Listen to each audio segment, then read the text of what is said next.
We don't really have a number on how much will be given. The amounts vary, but we've always known children will get the most. As of last month, more than 25,000 people have been approved for payments. That includes more than 13,000 people who were children when the water crisis started.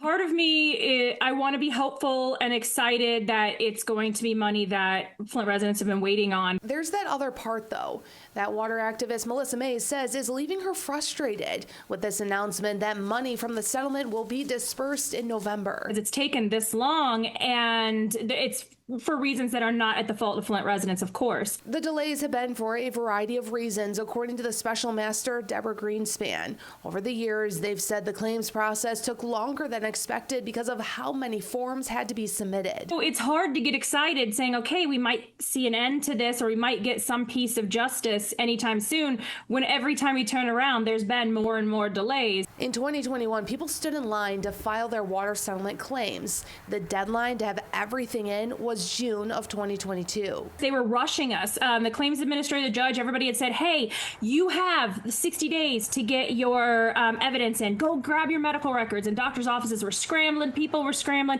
We were helping clients and friends and family. Everybody, hurry up and get it in. Hurry up and get it in. According to court documents, 2.4 million supporting documents were submitted through the process. Then 2 years ago, we learned funds would be delayed. And yet nothing. And we're still paying on these water bills. We're still paying on trying to get filters in our homes. And, so again, nothing's really changed for the residents. May says she's somewhat optimistic, but not getting her hopes up about seeing that money next month. Every time you hear, hey, it might be fall, it might be this. Yeah, now anymore, it's kind of like, yeah, okay. I'll believe it when I see it. I'll believe it when I get a call from my attorney saying, hey, how do you want to receive your money? There are many questions about what that deposit will look like.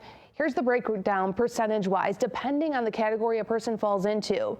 Nearly 80% of the funds are for children, 15% of the funds are for adults with injuries, and 3% goes to resident property damage, 2% is going to the school system, and less than 1% will go to businesses for their losses.